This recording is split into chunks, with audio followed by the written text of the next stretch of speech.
Hi, I'm Mike Gershteyn. I'm producer of this film, Too Blue to Be Black, Too Black to Be Blue. I'm also a videographer, director, and editor. Just hope you enjoy what you're about to see. And in this film, I was just, how I used to call it, that I'm an instrument of Marvin's idea to become a reality. So we'll see you on another side. Thank you. Hello, my name is Marvin Stepherson. I'm a retired police sergeant with Rochester Police Department, where I served from 1989 to 2014. And the reason for the film, Too Blue to Be Black, Too Black to Be Blue, was just an interview of other police officers similar to myself, experienced on the job as a police officer from a perspective of black, white, male, female. And so my interview that was captured really just gave a snapshot of some of the experiences that I went through on the department as a black officer, not always being embraced or accepted by white officers just because of the cultural differences and practices or customs. The same with the community, even though growing up in the area that I worked in, sometimes still once I put on that uniform, I was the symbol of that oppression from the historical perspective of policing to the current day practices where we see black and brown communities clashing with police because of the lack of cultural competency that's been exacerbated by the criminal act or perceived criminal act because of that cultural disconnect. So hopefully you enjoy the film, and thank you for your support again. Thanks, Marvin. All right, what's happening is that I am okay. LaVern, how about you go next? Oh, hi, I'm LaVern Mack, Detroit Police Department. Actually, Marvin's my cousin. And it's funny that I never even knew he was in law enforcement, years after he was in there. And we had a few chances to really sit down and discuss our experiences, and we saw that we had a lot in common. So I'm really looking forward to seeing this video. I haven't seen it at all, and I'm really looking forward to seeing but it. Still embrace the career that. All right, that's awesome. Can you all hear the live stream happening on YouTube? Yes. All right. We are. I don't know how to get rid of it. All right, Esteban, how about you? Why don't you introduce yourself, please? I'm Esteban Trotman. I'm a retired Syracuse police officer. I know Marv through the military. We became brothers in the military and brothers in law enforcement. Spent 30 years plus as a police officer for the city of Syracuse. And Marv had asked me to step up and do this venture with him. And I'm honored. I'm honored to be here. Well, thank you for being here. We really appreciate it. Okay. And Kevin, I know we can't see you, but we can hear you. So Kevin, why don't you share who you are tonight? Can you guys hear me now? Yeah. Okay, yeah. I'm Kevin Daley. I'm up here in Toronto, just north of you guys. Well, some of you. Detroit is to my west. Marvin, I know Marvin for about 30 years, Marv. I met Marvin at a track meet in Syracuse years ago. And we've been keeping in touch ever since, discussing issues in law enforcement as well. So I haven't had the honor of seeing his movie yet, but I hope to watch it after we get off of this call. Well, we're going to actually start watching it in just a minute. Okay, all right, well. So y'all are going to get to watch tonight. I am just putting in the movie. I'm going to screen share it, and we are going to be able to watch it together. All right, cool.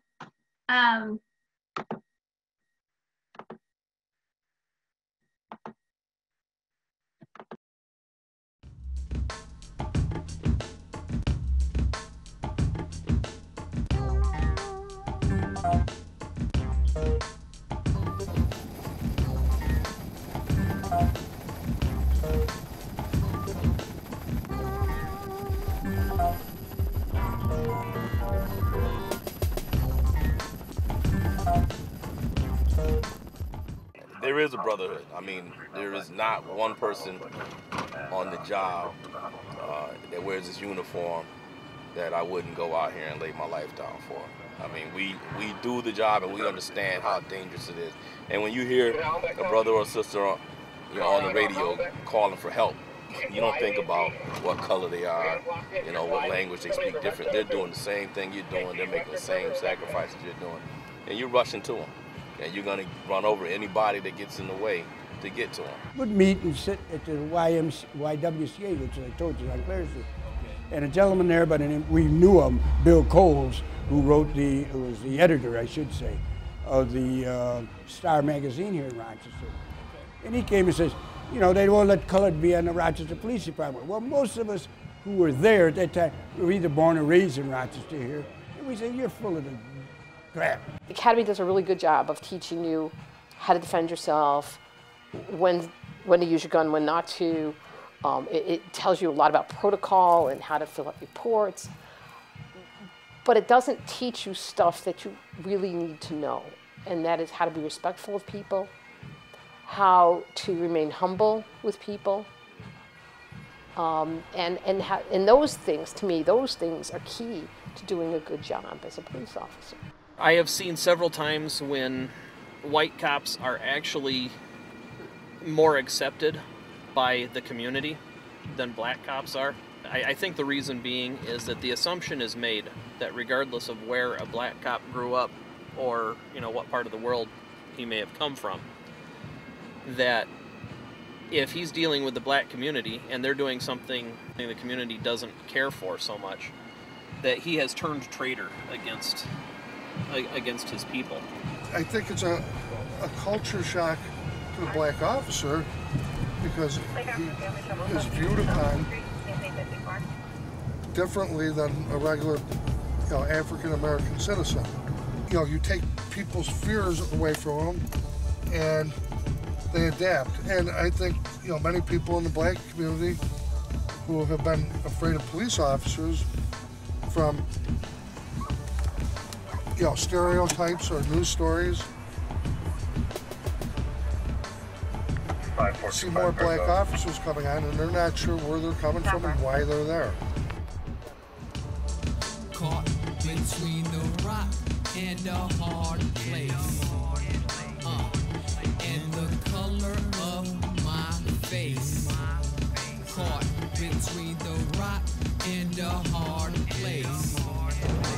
Take off from the other 72 Shelter Street, USA 50 Park. To be black, to black, to be blue, to blue, to be black, to black, to be blue, to blue. Suspicious vehicle, 1450 Lake Avenue. Avoid passing.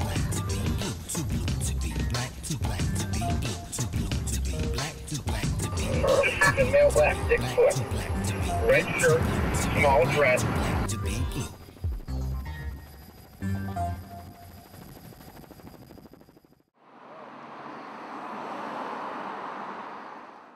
Well, it clearly is racism in the department.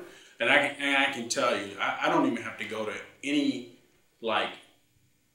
example other than just look at promotions. When blacks are promoted in our police department, they serve longer, they get what I would say assignments that aren't the type of assignments that will garner a quick promotion, that the opportunities for things like overtime are different than it is for other officers that are white. We have a lot of things in the system that most people would not understand unless they worked in the system. And me, working with police officers in my role, I see it clearly. And there was a point where under Ron Evangelista, when their union, I went to them and I said, for black events, I want to see black officers working overtime hours. I don't want to see the older white officers, because it's not fair that when we have events that we still can't get our guys working. And he agreed to that. And then, I'm going to have the same conversation with Mike. Same thing, that when there are black events, I expect to see black officers having an opportunity for overtime. So there's definitely racism in the department, very institutionalized racism. When you look at promotions, opportunity to serve on things like tactical and things like that, that they don't get the same opportunities as everybody else. when you look at our hiring practices, the fact of the matter is that the test really is not that hard, that we have systematically eliminated people of color for very minor offenses when those same offenses get weighed for white officers or white recruits. I mean, we have a lot of stuff going on in our department. And I wouldn't say it's just Rochester, there are other places that have similar history. Well, if we look at the U.S. Constitution, there's no doubt about it. I mean, anybody who actually reads it, it says straight out in there that, you know, that black people are worth less than white people. It even says women are worth less than white men. So, absolutely.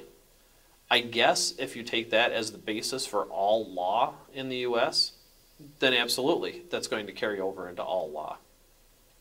As far as the idea that does the New York State set of laws, collective laws, regardless of what they are, does that collection specifically target minorities? I really can't say. Problem on the minority side is the consent decree is written to be consistent with the federal statute that defines minority. And the federal statute that defines minority defines, I mean, you can hire someone who looks like me. And if I'm from the right country, I'm a minority. So the community looks at the graduating class and goes, I don't see people who look like me. I don't see black folks in that picture. And you could have hired the 25% minority that you had to hire. But you end up hiring people who are not reflective of the community. And if the consent decree could be rewritten, and I don't think in the political climate that we have today it can be, but if it could be, it should be rewritten to say reflects the population of the community with regard to race. And that would take care of it. You wouldn't have guys from Colombia, South America coming here and being, I'm a minority, so, you know, even though I scored low, you got to hire me. And you do, because that's the rules. They're effective as much as you want to make them effective. And we've seemed to have ignored them. We had an opportunity to really put those things to work when we hired a bunch of people because of attrition. And we didn't. You know, I stopped going to graduation classes because I got tired of seeing the same old white faces. And that's not to say that I have an issue with white people. I have an issue with not doing diversity and purposely not doing it. That's the issue I have. I will say that, yes, affirmative action very definitely influences departmental policies. And departmental policies in some cases extend further beyond affirmative action. And by that, what I'm saying specifically is, and please don't take this the wrong way, because I absolutely love the guy that was picked up as a result of this. But when my academy class started, we were one day into the class, and somebody dropped out. So they were replaced with a black man. About 3 months later, we were all standing around comparing our scores on the civil service exam. And every single white officer in the room had scored 100 on the civil service exam. And when we asked the fellow who came in as the replacement, this black man, what he scored, he said, I scored a 73. I had two very close friends who had also scored 100 on the civil service exam who weren't even looked at. Now at that point, I was really pretty livid because my understanding was the exam was put in place to provide the best possible candidates, and yet we were overlooking people who had tested out as being the best possible candidates in order to balance the color scale. That's racism. You know, there is no such thing as reverse racism. There's just racism. It just depends on what direction it's pointed. It exists because we don't acknowledge it. I think if you want to destroy it, you have to acknowledge that it exists. And I think that a lot of people believe because we have a black chief that, oh, it must not exist because the guy leading the department is black. But that has nothing to do with the people who served in the department, 30 years or 20 years who have been, practicing what I would say things that they were taught by people who upheld racist practices. And so, yeah, we have black leadership, but we don't have the same opportunity under that leadership. It's easy to write, must have a high school diploma. Well, how do you write must not be racist, must be equal-minded, must be fair-minded? I mean, you know, when you see people like that, you look for something, I did anyway, or I had my people, look for some other way to keep them not there, because it's not what we need. You know, remember in the academy how they teach you how you're trained is how you'll react under stress? And being a racist or a sexist is part of how we're trained when we're growing up. And when we're under stress, which there's a lot of on the job, that's going to come out. At some level, every single one of us is a little bit racist. And it shows itself in the culture into which we choose to settle ourselves. We may be enculturated some way, and we may cross cultural boundaries, and we may enjoy ourselves crossing cultural boundaries, but when it comes right back down to it, we return to our zone of comfort, which in and of itself may include a certain amount of racism. I think it's covert, and I think it's hidden behind institutional racism, and then some individual biases, and that's again because of ignorance. I think it's more so ignorant than it is just outright racism, and that's on both sides, black and white. You know, some black officers not knowing some things, you know, then they say, oh, well, that's just white culture, you know, or white officers saying, oh, well, that's just black culture. African-American police officers seem to be something of an after thought as opposed to a proactive policy and practice. Yeah, I know there are advertisements. I know there is maybe some kind of preparation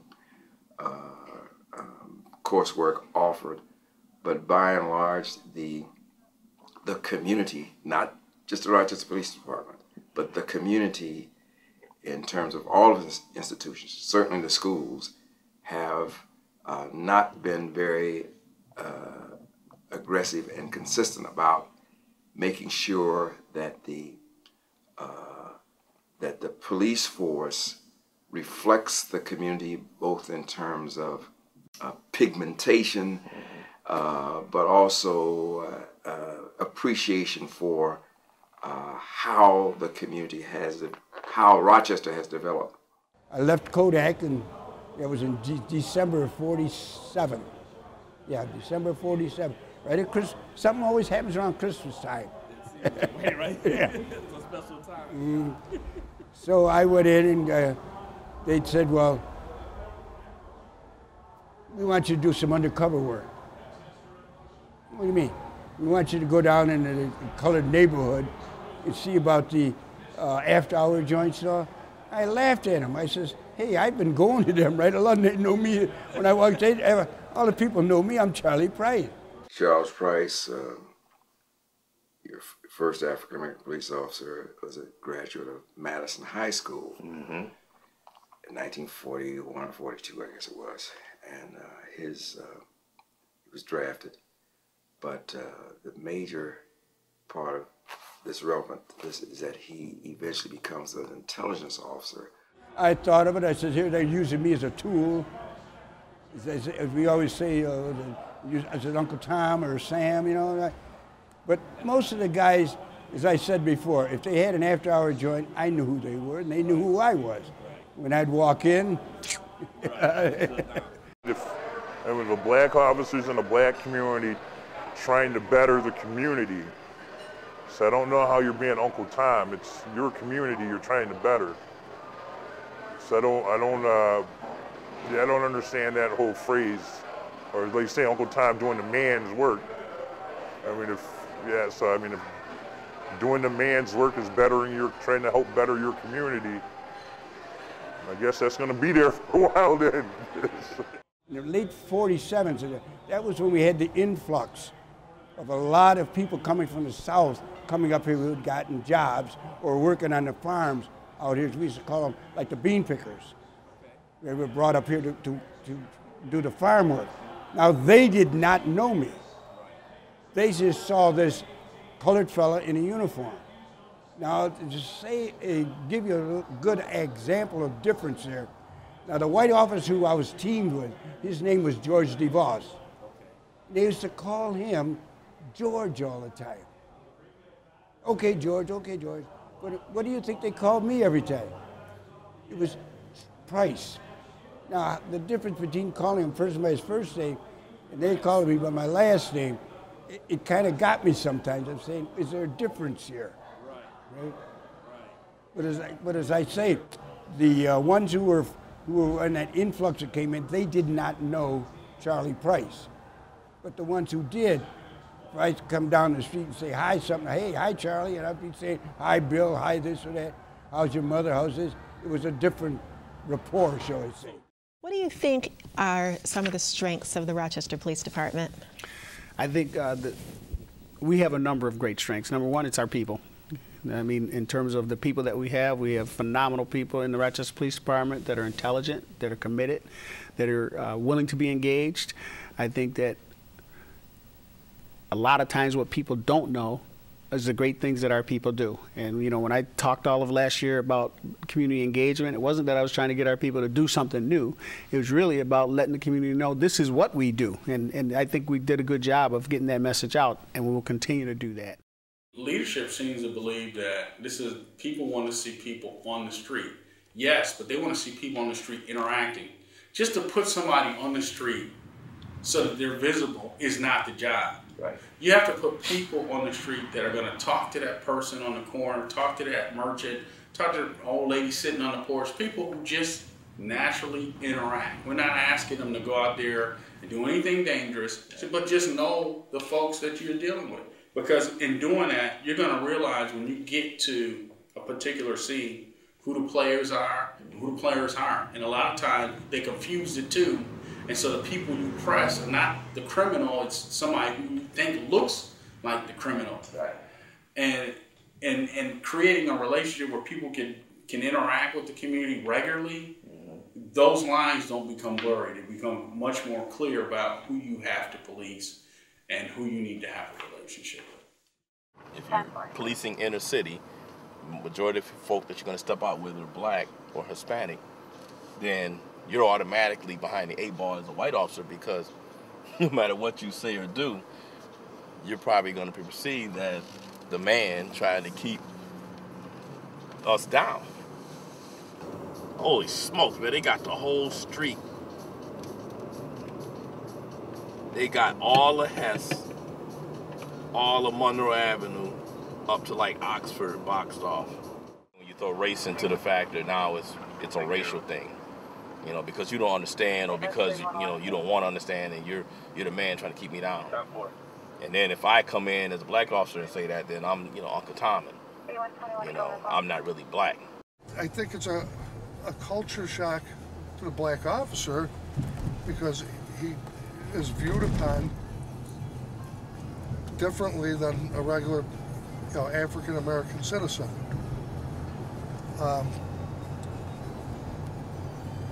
And with any experience of coming on this job and learning how to deal with people, and as time goes on and you experience more things, you take people's fears away from them and they adapt. And I think, many people in the black community who have been afraid of police officers from, stereotypes or news stories, see more black officers coming on, and they're not sure where they're coming from and why they're there. I have seen several times when white cops are actually more accepted by the community than black cops are.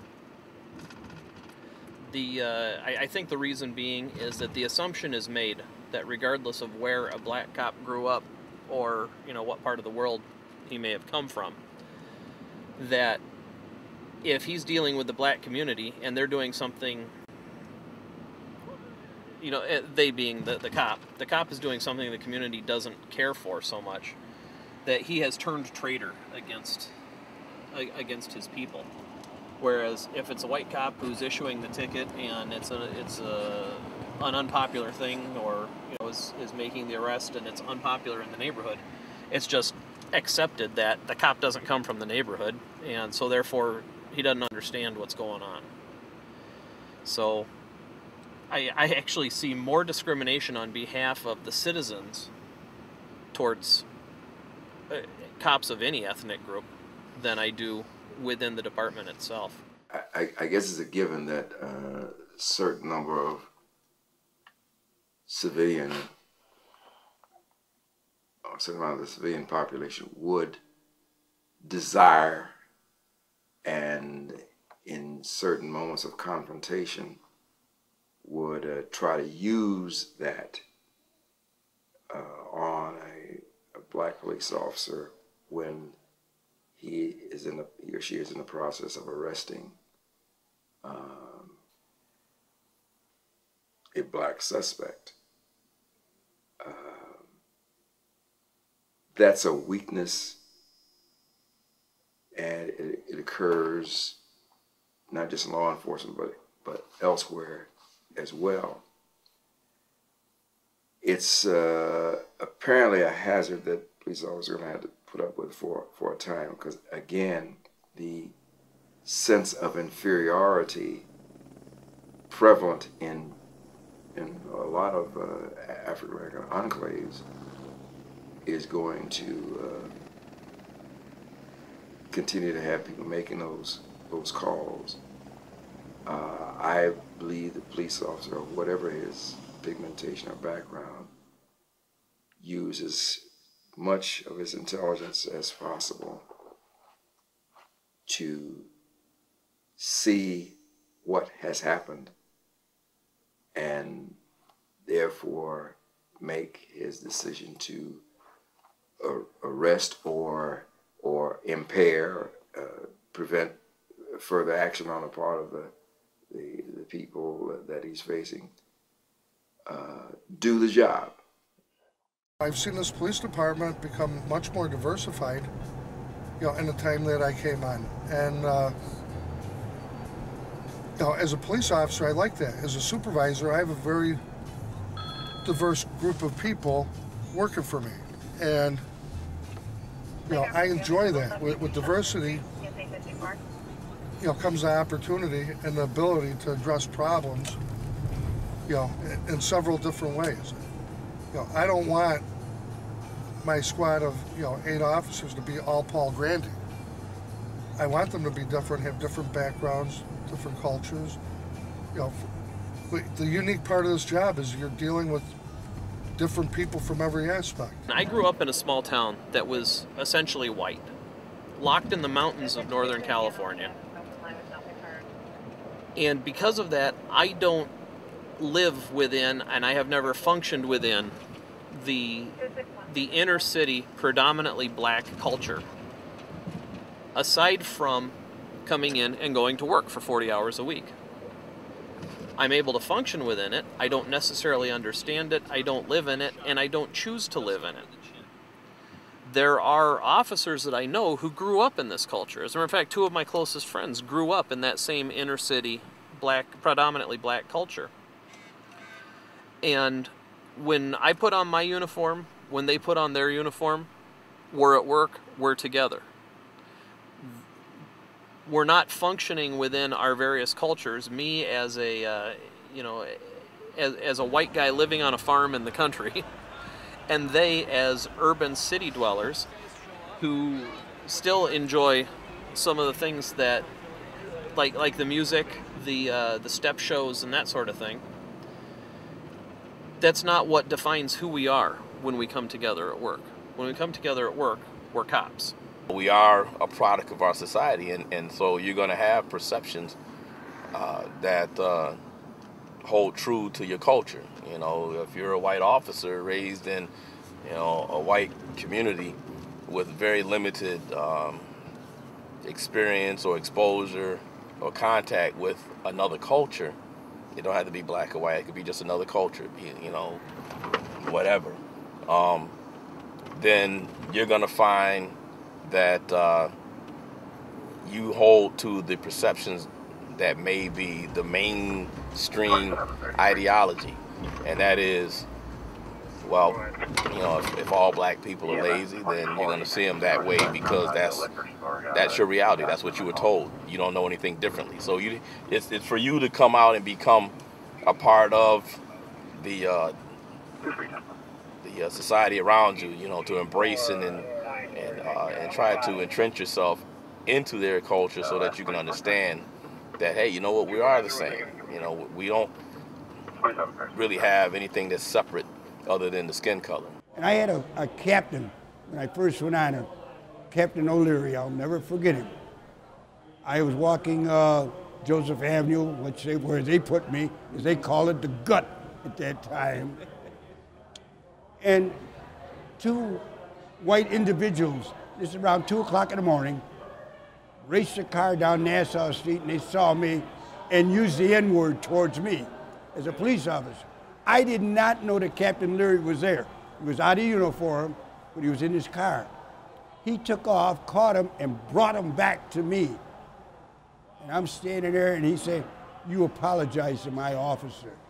And my thought of that captain went right to the ceiling, because he came for my house. That's when I said I could feel the blue and blue. It wasn't black and blue or white and blue, blue and blue. There is a brotherhood. I mean, there is not one person on the job that wears this uniform that I wouldn't go out here and lay my life down for. I mean, we do the job and we understand how dangerous it is. And when you hear a brother or sister on the radio calling for help, you don't think about what color they are, you know, what language they speak differently. They're doing the same thing you're doing. They're making the same sacrifices you're doing. And you're rushing to them. And you're going to run over anybody that gets in the way to get to them. That's just the way it is, because nobody can understand, you know, what it is to be a cop unless you've been a cop. You know, you can tell family, you can tell friends, and there are supportive folk. There are people that that appreciate us and love us. We're not saying that, you know, you'll never be able to embrace those that wear the badge, but to understand what it means to put on the uniform and then go out and enforce laws that we all vote for and subscribe to bring order to our society. It's a very different look. You know, it's something that's hard to describe, because, you know, we don't do what's normal. You know, when bullets are flying, people run away. We run towards it. You know, when there's a fight, you know, people are running away. We're running into it. So, you know, danger is a part of our job, and we don't look at it in the same light. You know, we have to be the ones that go out there and try to stop and save those that can't stop being a victim or can't save themselves from being a victim. We feel it's our job, it's our duty, it's something we were born to do. So when I say, you know, black or white, when you put on the uniform, we don't see it. We see it as blue. And that's why, you know, it's so much of a descriptive thing when you say the thin blue line, is because, you know, that's what we are. We're that thin blue line between good and bad. And when we stand on it, we stand together. We don't back down. We can't back down. I think it's a combination of things, because one, we do have to understand that there's a reason why we need the police department. That we do have criminals out here who do bad things. We have people who kill people. We have people who deal drugs and destroy communities. I get why we need our police department. But in the same token, they have to be smart on crime, not tough on crime. Tough on crime has gotten us nowhere. It's sexy, it sounds great for people who want action, but that's just like swinging at 10 people to hit one. You know, that's what we've been doing. And then using that as an excuse to say, okay, we're doing a good job. We were walking home from the bus stop. Cop stops us, asks for our ID, searches us. From what I could tell, there's no apparent reason why. You have all these stereotypes. Most of us tend to look at the worst of all stereotypes that you hear. There's always two sides of the coin, good and bad, or positive, negative, but most people tend to dwell on the negative. When I came on the job, I heard people come to teach our class, captains and big boss guys, you know, and I hear them come in and they'd say, it doesn't matter if you're racist as long as you don't act like that. It doesn't matter, you know, what your core beliefs are, as long as you don't act in a prejudicial way towards people. And I think they're wrong. Because I think that in the heat of the moment, we are who we are and we act on some of our beliefs. And I don't think any number of times that somebody in the classroom says to you, I don't care what your real beliefs are, just act nice. How you really feel is what's going to come out and what's going to show. So when you say, is it policy? I don't think anybody in policy says, oh, it's okay to be rude, or it's okay to be racist, or a sexist, or misogynist, and blah, blah, blah, all those ists. I think that it's there because it's there in the people, and it's there in the people because, as policy, the department's allowed to hire people who they see that in. You get these people who are hired as bosses who have no skills or training in dealing with people. It's just based on tenure. So that can be the same thing maybe with the police force. You need to have more tests in order to become a police officer.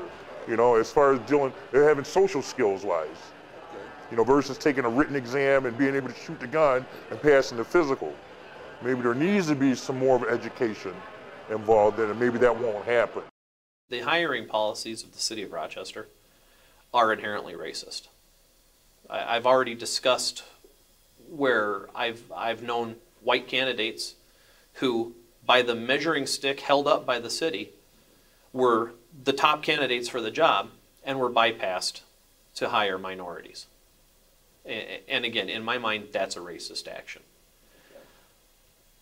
Now, in regards to the idea of removing candidates who perhaps have racist bents or are just straight out racist, regardless of in what manner, I truly believe it's impossible to set up a policy that can prevent the hiring of somebody who's that way. The primary reason that I see is because legislation has become so strong in the last 50 years regarding racism that anybody who carries those feelings with them learns to hide them. And it only comes out at opportune moments. We have to really do real training. It can't be, you know, one class. This has to be trainings where we put people in scenarios to understand, one, our community, and two, to understand how to address our community. In the black community, there's one violation you cannot do, and that's disrespect somebody's mother.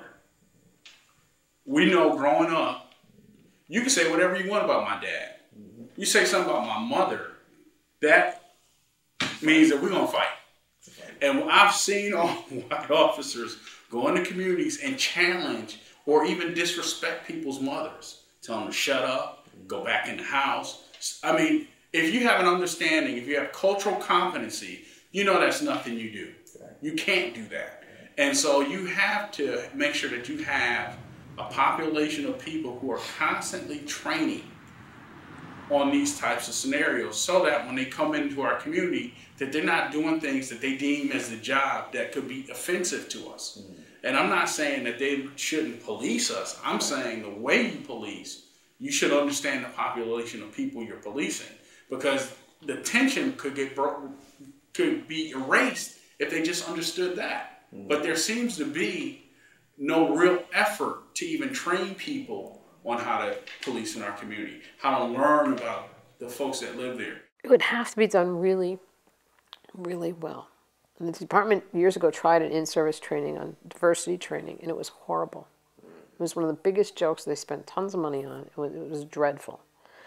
And people walked away from that with a really bad taste in their mouth. With the advent of more, shall we say, an overwhelming number of television opportunities beamed at us, and the subsequent diminishment of families sharing with their children how we got over, and at the same time, collaborations with the schools. It's a two-way street. Right. Without that kind of foundation, we are always handicapped in terms of providing a police force that looks like the community.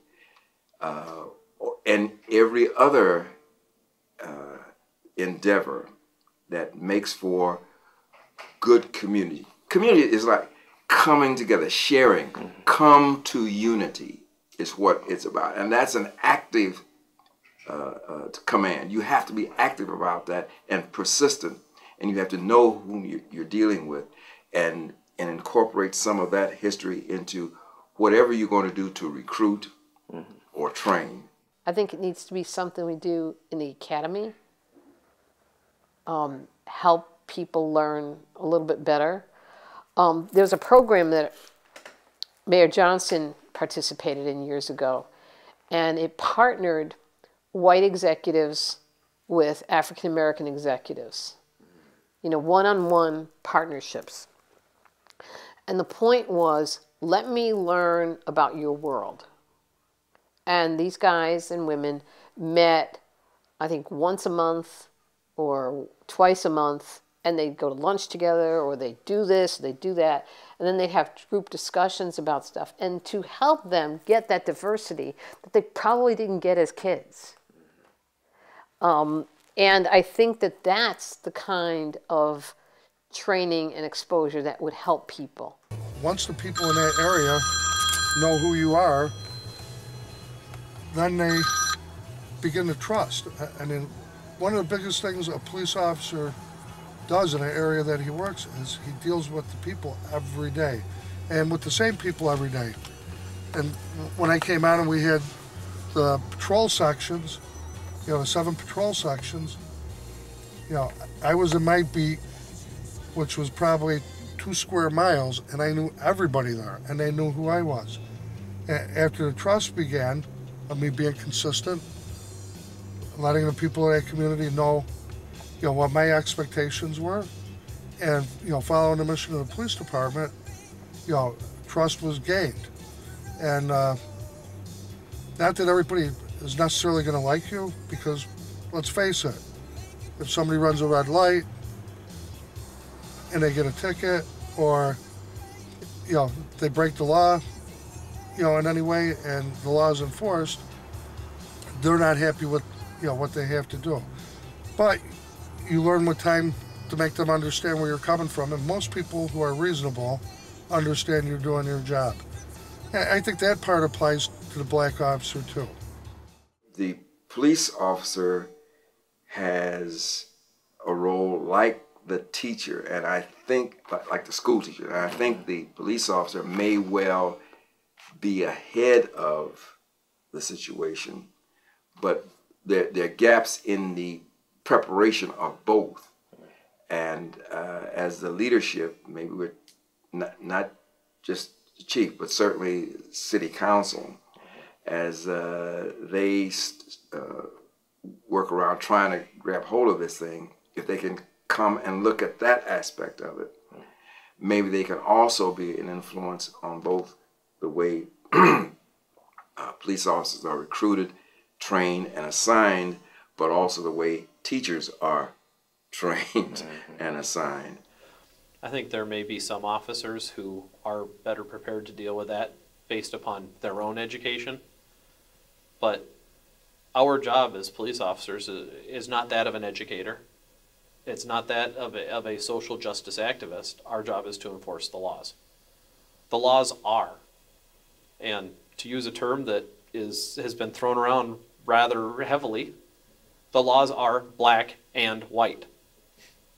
You've got the spirit of the law and the letter of the law. And officers are quite well equipped to use discretion and function within the spirit of the law when the situation warrants it. And officers are quite well equipped to deal with the letter of the law when the situation requires it. But education, social activism, that's not our job. What the Rochester Police Department and the mayor is looking at, and ever since becoming chief, I talk about exploring having an entity downtown, and I think we're taking that next step in terms of us having a presence in the downtown area, much more than just having officers leave, say, the West Division and go downtown. We're looking at having a downtown presence in terms of where we work out of, and we're exploring that opportunity.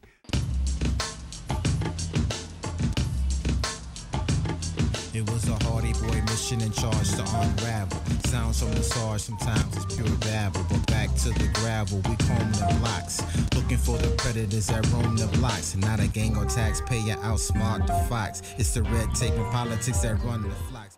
Sidewalk, get on the sidewalk. Black to be blue, to blue to be black, to black to be blue, to blue to be black, to black to be blue, to blue to be black, to black to be blue, to blue to be black, to black. I feel that most people expected the police to be white. I didn't feel that the blacks had the opportunity to come onto a civil service job and do that. And as it increased, I think again, the trust issue, where's this person coming from? Made it difficult for the officers at first to come in. Feeling, is this person here to betray me as a black person because he's a police officer? And again, like anybody else that comes on a job, you don't just walk in with the badge and gun and shiny boots and your hat on and know how to do this job. It takes at least 5 years to really know what you're doing, in this profession. And the way to learn it isn't through books. The way to learn it is dealing with people. I was a school teacher. And I was teaching my class one day, and I'm looking out the window saying, I really want to work outdoors. And a friend of mine was one of the supervisors in the victims unit, in the facet unit at the time. And she says, I've got a part-time job opening. Come and fill out an application. So I went to the public safety building, and there was this big sign and said, last day to register for the police exam. I said, what the heck, I'll sign up for the exam too. Looking at the other aspects of my life now, as well as 15 years ago when I actually did become a cop, now I'm also a minister, and I'm doing that part-time. I'm a minister. And I'm looking forward to taking a church as my retirement job and becoming a full-time pastor. I definitely grew up in Rochester. I grew up on the west side. Genesee and Sawyer was my neighborhood. I was gang affiliated at that time, like most people who grew up in my neighborhood. And was able to be put on probation at 15, and that changed my life, actually. I'm from Rochester. Born and raised here, and lived in the Rochester area my whole life. Lived in the city for a good part of my adult life, and I love to have the opportunity to try to make a difference, keeping people safe and locking up bad guys. They're all supposedly blue. They're still a cop. But as far as respecting them for what they were able to accomplish, they do get a certain amount of respect, yeah. I think that anytime the community is open to everyone being equal, it's good. I think the fact that when you think that one particular culture should or could only lead, that's a problem. And that was something that was believed years ago, like when Captain Price was in the military, or even when I was in active duty. When you get into the military and you think that blacks should only have subservient roles and not be able to get in and fight, or not be able to be managers or leaders in the military, then you cheat your military. And the police department at one point in time, you had black officers, but they were like, well, you can't arrest anybody but a black person If you want to arrest a white person, you got to call a white officer. I had no difficulty in making an arrest, and I got to say that. If I made an arrest, I made the arrest. My name was on the blotter. I brought the guy into the station at the old #1 down on Exchange Street, where this public safety building is now. I would bring him in. The thing that I ran into, a couple of stories are different things I ran into, not having a mentor. Yet I did have something of a mentor, but not a person I could go to all the time, say, how do you do this, how do you do that, or did I do it right? I went up to Buffalo because Buffalo did have a couple of police officers up there that were colored who had been working long before me. Okay. So I can't remember, one-eyed Jack or something, his name, he had one eye or something like that. And I went up to see him to ask him. But he could only walk on William Street in Buffalo, where most of the colored people lived at that time. Yeah, back. Okay. I said, well, that's funny. So about 1949, I'm still #1 and only one. I had to take my grandfather south. So I said, I'll go down to Richmond, which was outside where he had, and see, you know. So I went down there and I talked to a black officer down there who was in Richmond, and he could only arrest people of color. Now, if a white man was on his beat and drunk or raised an egg, he had to call a white officer in. And he could not understand that here I am, arresting white, no, didn't make any difference. No, I don't believe that that race loyalty overcomes work loyalty. I strongly believe that if you're a cop, you're a cop. And when it comes down to community situations that are possibly inflammatory, that we're cops. We're also people, and we've got our own opinions. But the plan, or the fact remains that work loyalty is paramount. There is nothing that is any greater than work loyalty when it comes to the police department.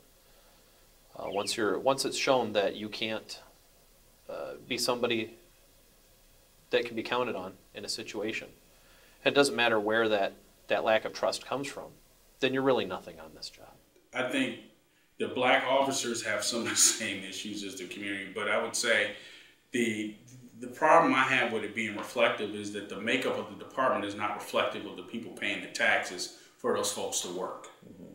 And so I think they get it twisted in a sense that we have folks that live here who have the ability to move to other communities, but they live here and they put up with the issues of the city to make it work. Right. They pay taxes, they do all the things that we want good citizens to do, right, only to have a system that's not reflective of the population. Mm-hmm. We're 43% African American, 12% Latino, and our department doesn't reflect that at all. Not one class has ever reflected that.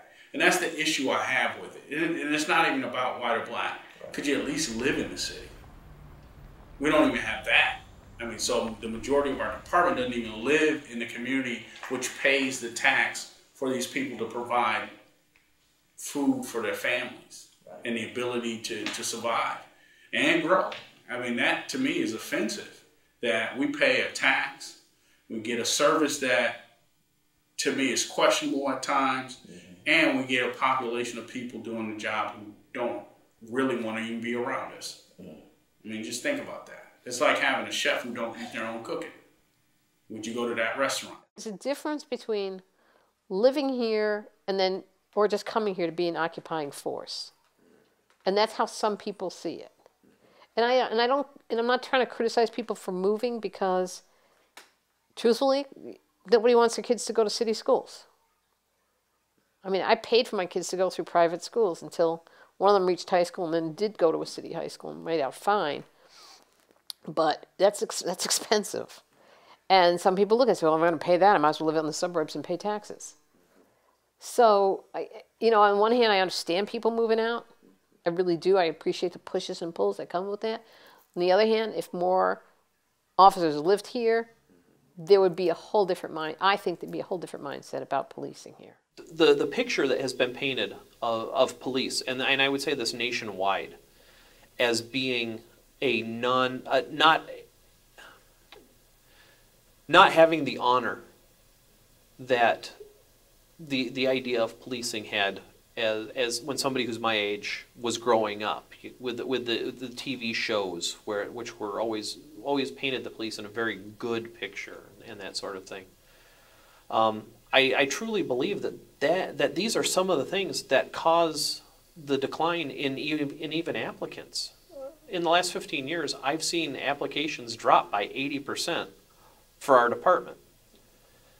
And if you're not getting the applicants from the minority groups, how can you ever expect to accurately reflect what's going on around you? And until such time as the community decides that policing is in fact a noble cause, it is an honorable tradition and profession, it doesn't matter how much money you put on the table in front of these people, they're not going to be interested in doing it. I remember I worked on a day shift, and there was a call for a child abuse, and I was going to go out. And one of the guys says, "You know what, don't go." I said, "What do you mean don't go? I'm a youth officer, let's go on these." "No, don't go. Let us take care of it." And I didn't understand. And when they came back in, 3 of the guys were crying. That baby had been tortured. And they were like, "Don't do this now. You have a baby. It's going to be harder." And I thought, it can't possibly be harder. I was so wrong. It was harder. But they took care of me on that one day for that one incident. And it was hard for them. And I think that one of the things that is more liberating about being a woman is I can do this. And I think about all the babies who I've met who are already dead. What I'm trying to get to is a lot of your questions are about how do we take care of each other? How do we respect one another? How do we respect the people we serve? If we took better care of one another in-house, if we respected one another more in-house, it'd be so much easier. Maybe we wouldn't need the diversity class. Though times have changed somewhat, you are still being judged by the color of your skin. And oftentimes that judgment is coming from people of similar color as you. So my children, if you would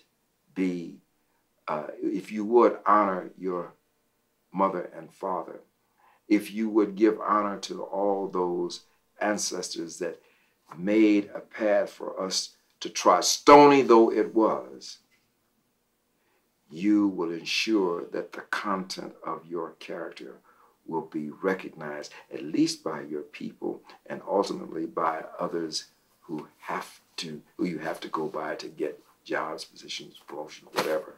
I believe I have divine powers, and that is, I believe that this is not a job, it's a calling.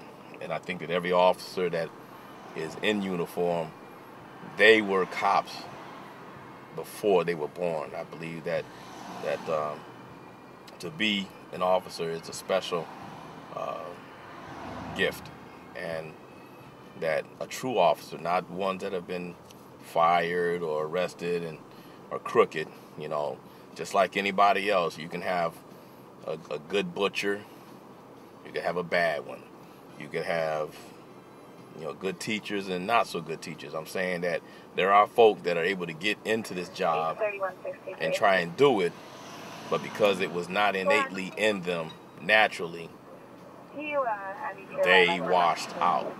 I believe that God appoints us as guardians, and that scripturally, you know, we are keepers of the gate. We watch the city and we protect those that aren't able to protect themselves.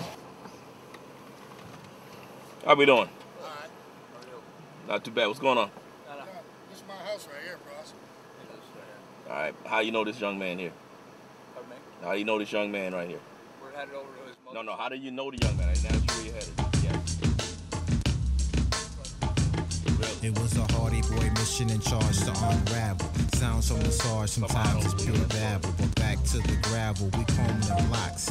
Looking for the predators that roam the blocks. Not a gang or taxpayer outsmart the fox. It's the red tape and politics that run the flocks. Put up a grid of the city and connect the dots. Residents, our meal tickets must protect our stocks. Investments and Glocks, tasers and flak jackets. Interacting with scholars on down to crack addicts. Deadbeat dads vanishing like black magic. Now moms prostitute to survive, and that's tragic. Traffic stops recorded on dashboard cams, or tenants complaining about landlord scams. And that's only part of what's addressed on the beat. Plus there's tension at the station, so we're stressed on the street. No sweet taste for some that don't eat. Heat rising in the ghetto, sometimes we don't meet. Colder, tired of the odor of the street. Tired of the street lights, tired of the freaks. Tired of the I ain't mean to do it. Help a brother out, man, you ain't really black. You just frontin' for the white man. Too blue to be black, too black to be blue. Too blue to be black, too black to be blue. Too blue to be black, too black to be blue. Too blue to be black, too black to be blue. Too blue to be black, too black to be blue. Too blue to be black, too black to be blue. Too blue to be black, too black to be blue. Too blue to be black, too black to be blue. Dispatch is eyes and ears, that's the way it works.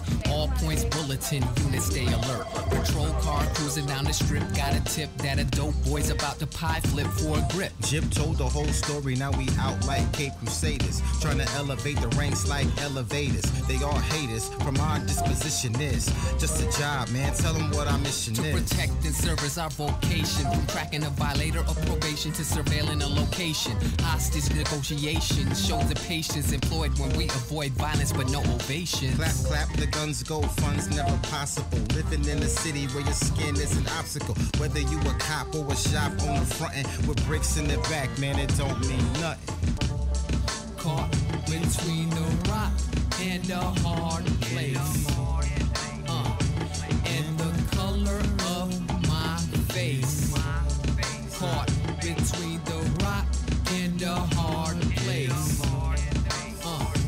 And the color of my face. Charles Price, who's a pioneering member of the force from a youth. I took the path resembling his course and was raised in the neighborhoods I'm paid to patrol. As a group, the pastor at the church prayed for my soul. Now my partner giving history lessons while we're progressing. Got another perk in back of the car, he ain't confessing. Another brother going on chill, he looking guilty as hell, but at the same time I'm thinking it's ill.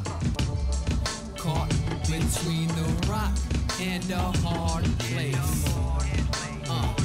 And the color of my face. Caught between the rock and a hard place. And the color of my face. Too blue to be black, too black to be blue. Too blue to be black, too black to be blue. Too blue to be black, too black to be blue. Too blue to be black, too black to be blue. Too blue to be black, too black to be blue. Too black to be blue. Too blue to be black, too black to be blue. Too blue to be black, too black to be blue. Oh, another exciting night.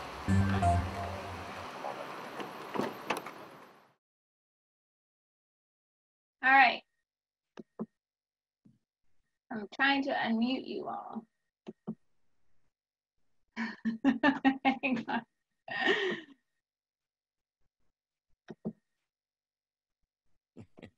Technology is something else. I know. It's really fun. We should have kept the credits in the song. Written by our friends Steve and Cello. That was a fantastic job. It was. Well, I can continue the credits if you want me to. Well, I just. It's the full song with the video, and it looks like a music video. It's on the Facebook page, on the film's Facebook page. But that was a great job, I'll tell you. And they recorded the song faster than I bought the pizza for them. Oh, you gotta love it when people do that. Yeah. All right. So let us thank you, gentlemen, for your brilliance. Thank you for telling the story. I am going to the chat box. Whenever I would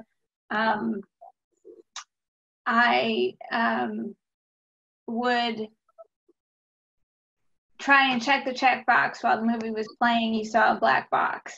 So I tried to not do that. So I apologize for, it's different when you're playing a video. Like I think we, you know, hindsight, we should have had it play off of, should have saved it to my computer. We can fix it in post-production. I know, you said that.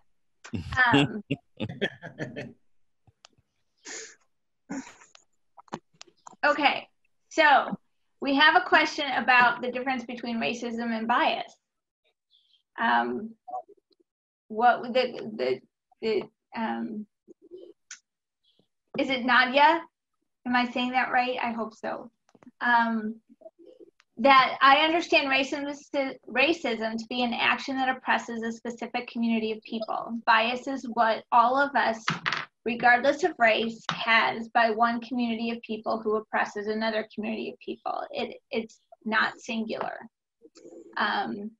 And so would anybody like to discuss or to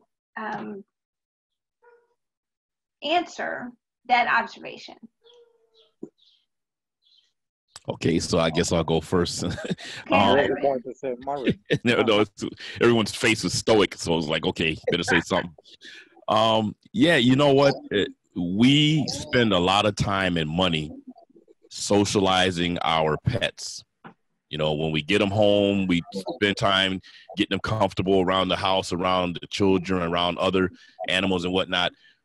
But we don't do this in school. We don't do the civics any longer. We don't teach our kids conflict resolution and communication.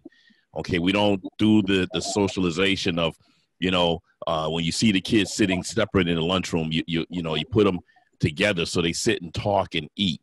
And so we grow up doing those same practices in the workplace. And then, you know, when we move into our communities, they all look like us when we shop. So I'm just saying that to say how we condition ourselves, how we socially learn is how we're going to perform. And so even though we were emancipated and we did Brown versus Board, we still kept everything segregated in our minds, in our practices. And so, you know, when we get out here in the field and we're working, like Anne-Marie said, you know, when you're stressed, you bring out what's innately in you at your core. And so whatever you talk about in your circle of trust, you're going to have that come out in the public in those stressed environments. And we've seen it time and time again in the mainstream community with white and black and male and female and you know, the different sexual identifications, LGBTQIA community. We practice those types of negative and divisive stereotypical behaviors, and now we're putting folk into law enforcement, into the medical field, where they're over a populace or over people, and so their biases are going to come out, you know. And so we have to have policies. We have to have policies in place that strategically work at testing biases in the recruitment process. You know, and one way to address that is to have those that are in the academy be a part of a community volunteer program so that they're being socialized while they're in the academy. Hopefully that addressed the question. I hope so too. Nadia, if you have more questions about that, then let us know, okay?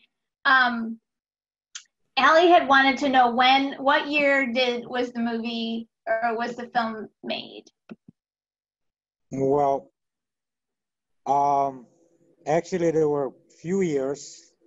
Marvin and I, we met and talked about a film, somewhere in 2009. And he wanted to, that's the history pretty much of how it was created. He wanted to write the article, that how it all started. And after reading a couple of pages, I suggested to Marvin that we should shoot the film. And that's how it all started in around 2010. It took us about a few months to get the permissions from me to pretty much signed my life off to go on the ride-alongs with the police officers who agreed to do the interviews. And then together some people who will agree to give the interviews. So we, the overall about 3.5, 4 years before we start editing, I start editing and getting it done. So the first edition was done in 2014. Then we made few changes throughout 2015 when Marvin retired. And it was first broadcasted on Channel 21 here in Rochester, New York, I think in January, I believe in January of 2016. So. Okay, great.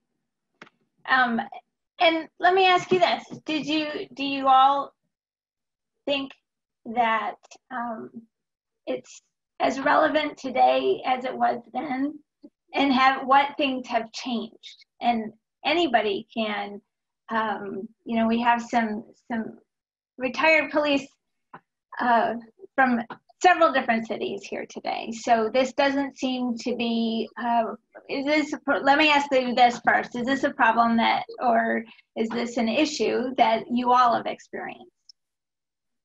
I'll say for the city of Syracuse, we have the same problems, maybe a little bit more so, as far as getting new officers on board in the department. There's problems with promotions of Black officers or even women police officers. So the film, a lot of the content is relevant and similar to what we're experiencing here in Syracuse, New York. Right down to, we talk about bias. Sometimes a candidate would be a good candidate for the job, and then it would be a situation where that candidate would be either discouraged from continuing on with their candidacy or asking to sign off from their candidacy because it opens a door for someone else that they'd rather have come into the department. And I'm sure that probably happens in every department, but it is an issue. It is a thing that should be fixed. Promotion-wise, we really haven't had a lieutenant even of color. The beginning of the city of Syracuse, 1848 to this day, there is no Black, Hispanic, Native American, what have you, lieutenant, captain. It's just maybe 2 minority sergeants at best. Wow. Are there any women? There are women. Held that position? Yes, there are women supervisors, lieutenant and captain positions, actually. Okay, very interesting. LaVern, Kevin, how about you? Did you want to weigh in on that? No, it was interesting. Can you guys hear me? Yes. Yes. Okay. Yeah. This is interesting watching the film from my perspective. Toronto is, I think it was 2 million people when I started working in Toronto in 1989. Now we're up to about 4 million people. Toronto's very diverse, very. I mean, every walk of life, different countries are living in Toronto. So what we experience here is a lot different than what you guys are describing there. However, in the late 80s, early 90s, I'm going to say that film is very relevant. Some of the issues are the same. Hiring practices were the same. If you look at all the classes, my graduating class was 110 people, 110 officers. And out of the 110, I think there was 5 of us, 5 Black officers out of 110. And when you go into the police college and you look at all the pictures on the wall, that's what you see. 2 or 3 here, 5 there, just a handful in classes of 100. So, I mean, you know, you're not even hitting 5% of hirees at that rate. You know, it is progressive. There are officers of color throughout the ranks in Toronto. However, it's been a hard road to get some of those officers there. Some of the old guard, as I'm going to refer to them to, are starting to retire now. And now they're being replaced by other officers that are diverse, but are not necessarily Black officers. And again, I don't know what the breakdown is. I'd have to look up the statistic. We do keep them on how many Black officers we have. And there are quite a few, but same problems with promotion, same issues, that the movie discusses with, harassment. I think generally speaking, Black officers are respected. It sounds like we're more respected in Toronto, or we were up until 2020. But the issues are basically the same. And it's amazing how much, what similarities we have. And even, to you guys up in Detroit, I've been up there. We used to come up there as police officers 10 years in a row and hang out with you guys. And the issues are the same across the board. Yeah. LaVern, thank you, Kevin. LaVern. I would have to agree with a lot of that, but see, that's when the 80s came in. See, I came on a job in the 70s, and it was a horse of a different color then. Yeah. I was not only one of the few Black officers that came out my academy class, but I was a teenager as well. So I had to deal with those issues as well. But I found that we had a Black chief of police, we had a Black mayor, we had a lot of brass that was high up that were Black, but most of our immediate supervisors were white lieutenants, white sergeants. So I kind of faced the fact that whenever I had problems with them, I would really have to take it up the ladder right away. And I would have to go above their heads and, go to our union was white as well. And I really believe the brass was aware of the things that we were facing because they probably dealt with it themselves. So they were open to the problems that I would have.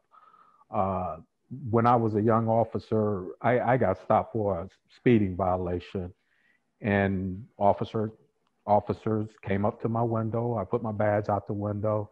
They slapped it out of my hand, kicked it up under the car, and snatched me out the car. And luckily, old academy buddy pulled up in another car. And when I saw him, I just ran towards him and told him, take my gun, take my gun. I knew how quick things could go bad. And before the 80s, I got laid off. And in the 80s, I started working the prison system. And it was, these Black men are inmates. And when I was working the streets, the Black men on the streets were treated the same way. There was no difference. These were convicted prisoners, incarcerated, and they were viewed, seen, and treated the same as Black people in our community. And it was a changing moment in my life. And when I came after layoffs, I came back to the police department, and they did mass hiring of Black officers. And I had an opportunity to take on some young officers and mentor them and, shake that out of them that, hey, this is you. These people that you're stopping, these people that you're talking to, they're you. Their mother's your mother, their sister's your sister. These are your cousins, these are your relatives. And I've worked with a lot of officers, white officers, who would tell me things like, well, you're not like them. And I would have to tell them that, no, I am. I am them. I'm no different. I say, you just got to know me. You just see me. And one of my partners that I worked with the longest, he was older than I was, but he had less time on the job. And I got along with him good, not because he saw black people one way, white people the other way. You know, he really just didn't like anybody. But that made it, you know, it just made it level. It just kept the playing field level because he just didn't like anybody. Nobody. I got white, Hispanic, black. He just didn't like anybody. But he didn't disrespect people. And that's how we got along, is that he didn't police with fear and obedience. He policed with respect. And once I determined that he was that way and figured him out, he figured me out, then we got along great, and we worked probably 10 years together. So. Well, I think you said a couple of things that were mentioned in the film. One, Charlie Price had talked about that there was such a lack of mentors. And so it's really encouraging to hear that you spent time in that role, because clearly it's needed, right? And so I know there's lots of other questions, but I would say, I would just ask everybody else, have you stepped into, I mean, I realize that you're not active anymore. However, but when you were, did you take on that mentoring role, or was it just hey, I'm just doing my thing. I don't really have time. I don't know how to, you know, teach you. Esteban, hang on 1 second. Let me unmute you.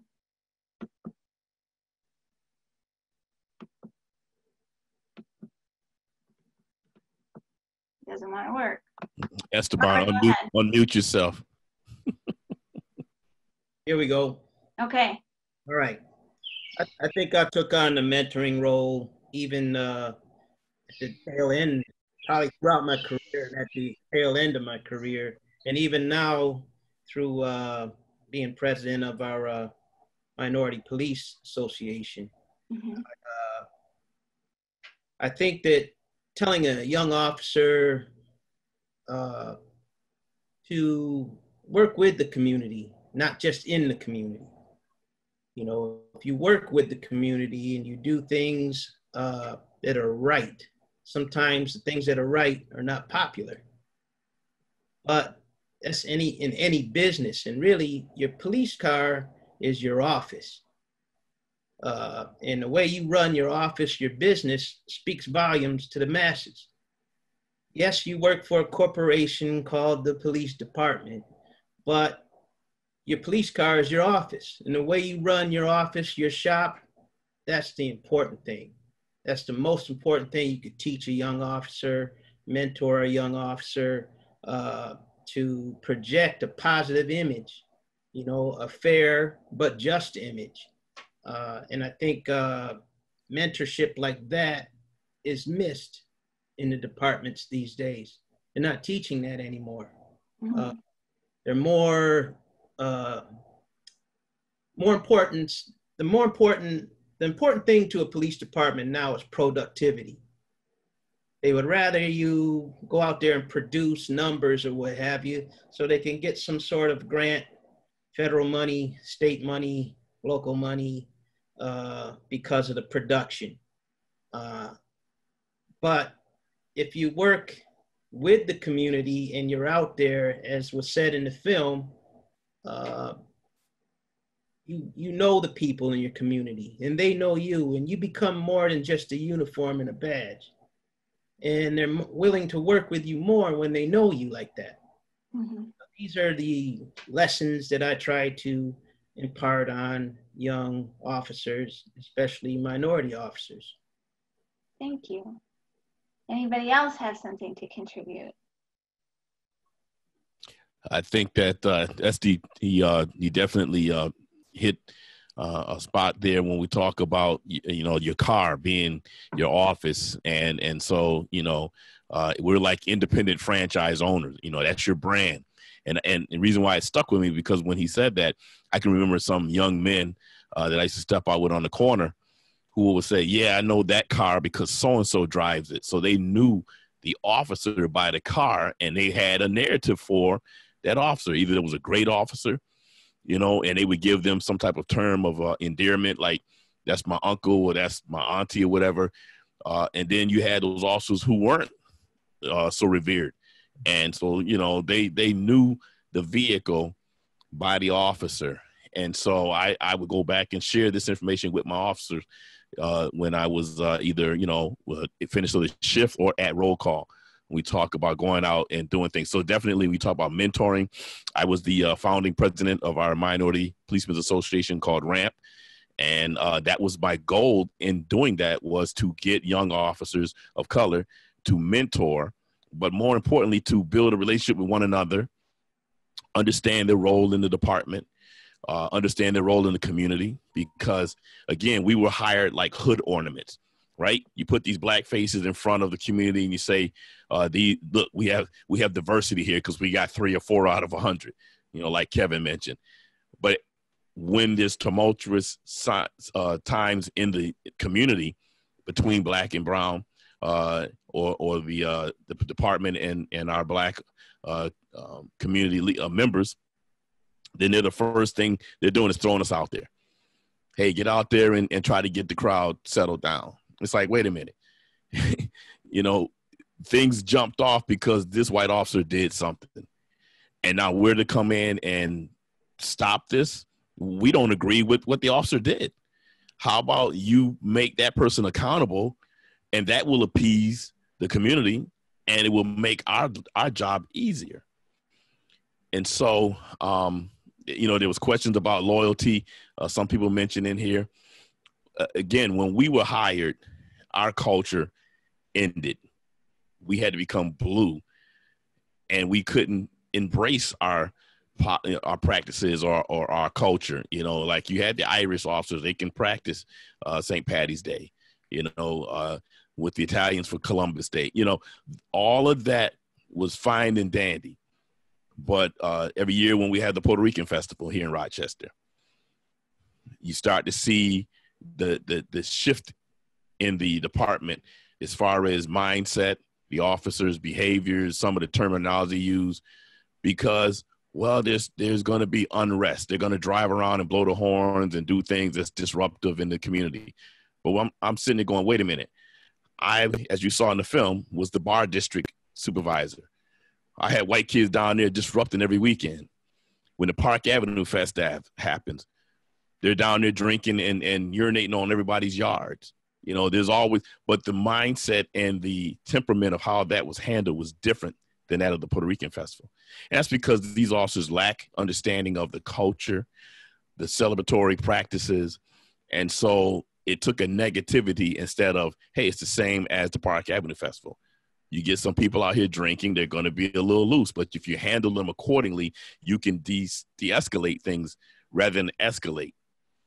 And so, you know, I can go on and on talking about loyalty, but, you know, it comes down to respect. And I'm going to shut up now and let somebody else speak. Marvin, just on that note, again, it's interesting listening to the comparison. I can tell you guys have never been to Carabana in Toronto. Carabana in Toronto, we used to take 2 shifts, and that's probably 1,000 officers to go down and police that parade. And it's all hands on deck. It doesn't matter what color you are. And you had to appreciate the parade because you're going to work it. Every year at the same time, same weekend, you were going to work that parade. So some of the officers, the white officers, learned to appreciate Carabana, whether they liked it or not. They had to like it. They had to become part of the community because every year at the same time, that's what you're doing for 3 days, sometimes 18 hours. You're out there just working. So, you know, the one thing the reason I mentioned that is because, Marvin, when you talked about the differences in the parades, whether it's the Irish parade or let's say Carabana, you know, it's the department, it's the people we work for that have to be accountable and treat the community the same. And this is, you know, from my observation, looking on the outside, looking in, looking south to you guys, I don't see the accountability in some of the violence against Black people in the States. I see slow reactions by the department. I see slow reactions by the mayor. I see spotty investigations by the FBI. I don't think that they get involved soon enough. And it doesn't seem to be a standard that's being applied across the board. And that's when we start to see not so much the violence, but you see people getting upset in the community, and obviously rightfully so. There is no standard that applies across the board. And that's why I think we have to hold people accountable when something happens and put political pressure on people, the mayors, the chiefs of police. And, you know, if it's the state that has to respond with an FBI investigation, then that's what has to be done. And it is a hard hill to climb. But I think that that's the key to getting some change in the policing community. I think that, go ahead, LaVern. Oh, I like to say, yes, I've been to the festival in Toronto and had a great time. All right. But in Detroit, we did have issues in the past, and we were under a dissent decree, and I was on the dissent decree board, and we had to make a lot of changes. We were on the dissent decree probably for 15 years, making the necessary changes. And it did make a big difference in the way we police the city of Detroit. Recently as well, we had a police shooting a few days ago in Detroit. And the unease started right away. I mean right away. It was all over social networking. People were coming out to the scene. And the police chief in Detroit, in a matter of hours, had the officers cam and made it public.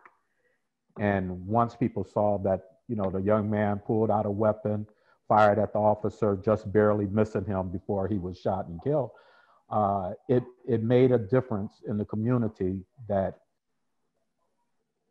the transparency just made a huge difference. And it was as if everyone just turned around and went home. And that whole ordeal was just about over there. So the transparency, like you said, transparency, not taking a lot of time to get information to your citizens is huge.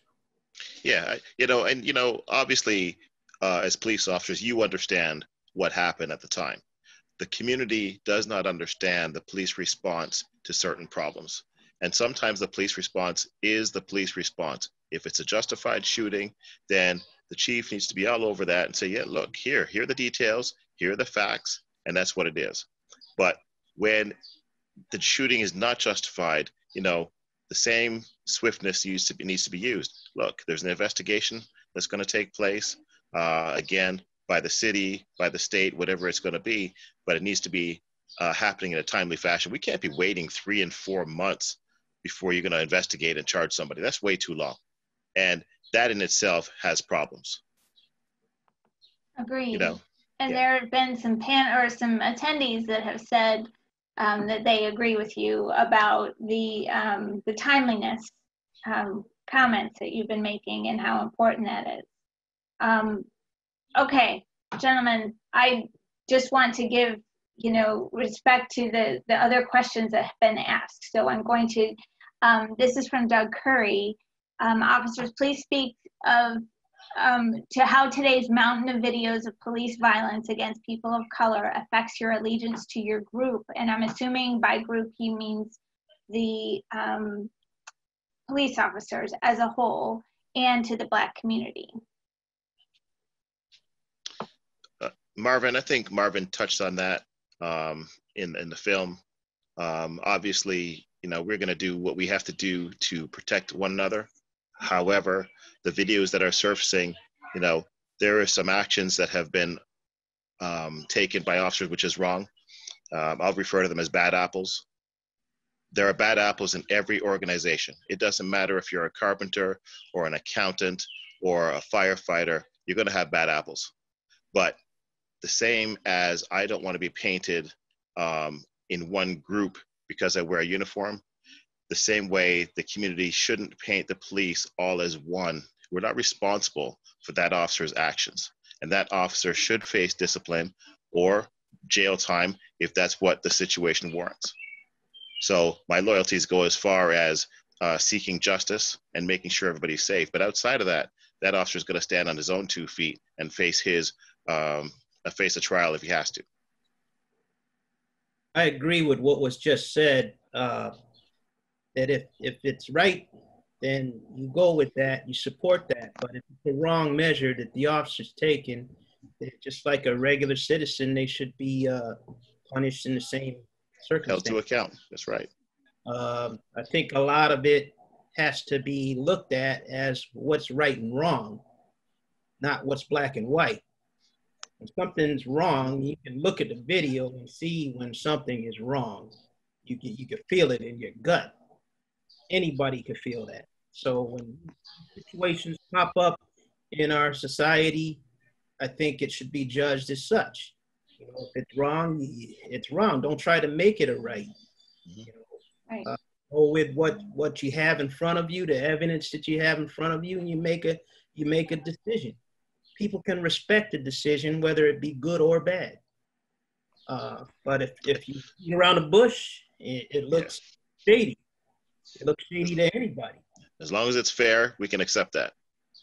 Correct. I think the biggest thing is when you insult people's intelligence.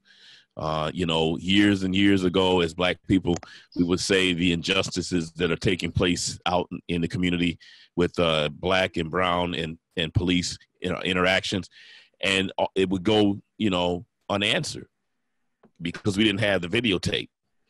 We didn't have any proof that someone was being, you know, racist or biased. And many a times, even as a sergeant, I can remember officers getting complaints, and I would go out and try to find the information to see if it was credible or not. And, you know, again, me knowing the officer and their personality and what the person says, I can say, okay, you know what? I don't have anything to prove that, but I do know the officer's behavior. Okay, let me talk with the officer. And like Mark mentioned in the film, the more the legislature comes out and the more bills that are passed, the more people get creative on how to hide. Okay, just like we see the dope boy on the corner getting more creative on how to hide and how to sell their product, you know, when they get arrested, the same thing happens for those officers that get hired and go out and practice their biases, you know, which are prejudicial because they have a position of power. It's one thing to be biased about something and you just in your own element. But when you take a role as an authority figure, whether you're an elected official or a police officer, you are in a position of authority and power. And now your bias has teeth. It has weight. Okay, that's where it becomes prejudicial. And so the unions, because there was a couple of questions I want to answer. The union, one is the union does its job in protecting the people. It's not their role to find guilt or innocent. Their job is to protect the officer. It's for the police chiefs and the community to hold these officers accountable. Okay, the chief, they're the ones supposed to say, you know what, you're not practicing our policies. We're going to be swift with this this punishment, whether it be suspension or firing. The community, you know, you got to get out and become a part of the voting community so that you can speak to who's your council person, who's your legislator, who's your congressperson. Vote in people that are going to uphold your value and moral statement. And be active. You know, go to the jury and be a jurist. And you know, make sure that you're watching some of the things that are happening on the budgets at your school districts and at your city and council meetings so that you know what's on the table. Because those officers can only do so much. If those policies don't support them, if the laws don't support them in their actions, like this qualified immunity, then you're going to have folks that can do things and hide behind them. And so the other point I brought up about the Puerto Rican Festival and the Park Avenue Festival, for those who don't live in Rochester, again, someone asked a question about shootings and whatnot. I can tell you as someone who served for 25 years in the department, the media has a hand in this as well. We had a lot of crime that took place during the Park Avenue Festival that didn't make it into the media, but the crimes that take place after the Puerto Rican Festival are reported and attached to the Puerto Rican Festival, which brings a negative stigma to that festival and to that culture. So I wanted to be clear on that when I brought that example up. I'm speaking from experience. Whatever you get as information from the news or some friends or whatnot is skewed. That Puerto Rican festival is not the blight, no more so than the Park Avenue Festival. But a lot of times the way the reporting happens, it brings about a picture, a narrative, and now all of a sudden you have this labeling and stereotype of this festival being more negative than the other. You know, Caravana is a wonderful example that Kevin brought up, and I thank him for that. I've been trying to get up there every year, but again, our policemen and women, when they've been socializing and they have cultural awareness, okay, and that comes from cultural relevant pedagogy being taught at the academy and at the schools, elementary, middle school, and high school, then you're going to see that empathy and understanding of cultures, and it's not going to be so hard, okay, because you can't have a psychiatrist do an interview and understand that this person is biased, because we had psychiatrists that did that, and that comes back to cultural stuff as well. You know, so Mark mentioned, you know, taking the test and 100 making you the perfect cop. No, test taking has nothing to do with police work. And so you can have a cop that scores a 75 and go out and be the best officer ever, saving lives and making good relationships in the community. But the litmus test goes back to how we are taught, how we are learned again. And so the hiring is biased.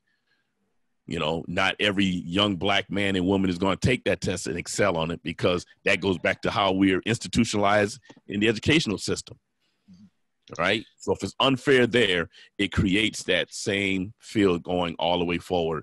And that's why you can have an officer say, well, I'm the best officer for the job, I scored 100, but you're the one always getting complaints.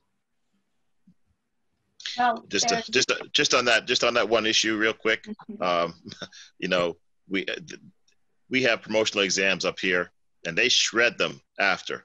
You never see the mark yourself. You go straight in the shredder, and they go, here's your mark. So when I saw that example, I thought, oh, all those 5 guys got 100, huh? And that one guy got 73. Really? So I'm a bit suspicious of that. I don't believe it.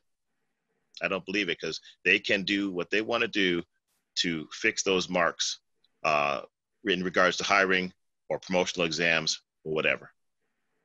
So I just thought I'd touch on that. Well, you would think as far as testing goes, like they do in the school system, they'll have standardized tests to see what that actual district in that area needs, what their weaknesses are, what their strengths are.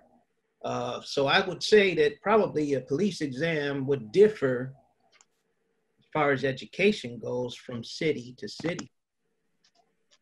So if there would be a test that should be drawn up maybe within that city from various scholars or who have you to design the test for that city. So it's right there, right in front of the people who are going to be taking it, not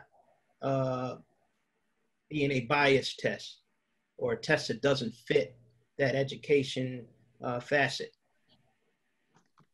Well, and that, I mean, there's so much that can be said about the education piece and the testing piece. I mean, the fact that some people just are not test takers, that they are not, you know, there's a whole array of things to unpack with that. But we do need to, unfortunately, one of the topics that has been brought up in the chat is about psychological evaluations.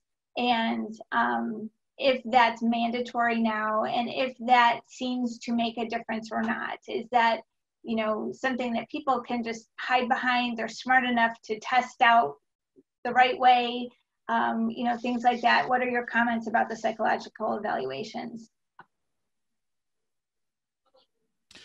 Again, working on background and recruitment, like I said before, you can have again, if the psychiatrist has been a person who was never, you know, enculturated into a community, has an understanding or cultural awareness, then they're going to use their discretion and their bias to make judgments. So we're talking the test itself is systemically off. The evaluator is systemically off. So then when they put down their documentation, it's going to be skewed. And that is why we got rid of the one psychiatrist we had, because systematically that person was discounting or blocking, or however you want to, weeding out of black candidates because of their cultural bias. And so when we discovered that, and we looking at more unbiased psychiatrists and testing, then we saw the numbers change, and we were getting more officers of color as candidates, and they come out to be just as well adjusted as if, the test worked perfectly. So, we have to look at how we measure, how we evaluate. I mean, that's why you see the SATs going away, because they understand that people learn differently. All right. People excel differently. Some people need to have that oral instruction, whereas some excel on paper. Some are more critical thinkers, and some are more, it's linear. So we have to understand how people learn. We measure that by culture, and from there, then we're able to make a better selection, a really more well-rounded selection. And so that's one of the things that, we adjusted with our psychiatrists in the program, in screening and whatnot. Okay. Anybody else have anything to add? If not, I'm going to keep going, but somebody have something? Okay. Elizabeth has raised her hand. I'm opening it up so that you can talk, Elizabeth. Are you there? There you go. Hi, I'm so sorry. I did not mean to raise my hand. Oh, okay. Well, you have had some questions as well earlier that you had posed. So if you want to go ahead and ask them, that's fine. Oh, sure. I was wondering specifically about Mr. DeBelka's role in the film. I noticed he got a lot of face time and thought maybe there was a reason that that you thought his perspective was important. And I know this has sort of been touched on already with the testing, but I was really frustrated to hear Mr. DeBelka's outlook on affirmative action and labeling it as racist. It just seems like a really old, faulty line of reasoning, especially because, the test scores that he's referring to in his argument, the tests that he's referring to are obviously skewed to be preferential towards white applicants. So I was just curious about why he was given so much time in the film, and your thoughts about some of his perspectives. Michael, you want to address that? Well, first of all, thank you for your comment. And the DeBelka story is very interesting in a couple of reasons. First of all, everyone who participated, or more people who didn't want to participate, were more than welcome to state their own opinion and their own story. Mark is a very interesting person for this film, just because of his opinion as a police lieutenant and as a person. And not just as a person, but as a white person and a white police lieutenant. He has his own interesting story. He was shot in the neck years back, and some people we had these discussions every showing, everyone asking about why we're using racist remarks from Mark DeBelka. Well, if we wouldn't show different sides and different opinions, it wouldn't be the film. It would be just instructional video. We were showing a story of everything what was surrounding, not just the police department, but what was going on inside of the police department and the state of mind of the police officers who were involved in this film. Marvin or Mark or others. So from the perspective of being different thoughts, and if you look for the film, Mark's opinions were some sort of like a bipolar. He was going there and there on both sides. That's why we gave him a decent amount of time on the film. And most of the film based or was built somewhat as a discussion between the participants, between the interviewed people. So at some point it came up an argumentative, and sometimes even controversial. And as I said before, I wish we would have more people involved. I wish we would have more time and money to spend and travel around the country and to shoot this whole film. But we had what we had, and we have in the final product what we have in the final product. Just leaves open the opportunity for too blue to be black, too black to be blue, too. Yeah. We need funding. Well, Marvin, you told me you wouldn't get on TV either, and guess what? You were on TV this morning. This thing snowballed. It was supposed to have been just a book or an article, and look, here we are.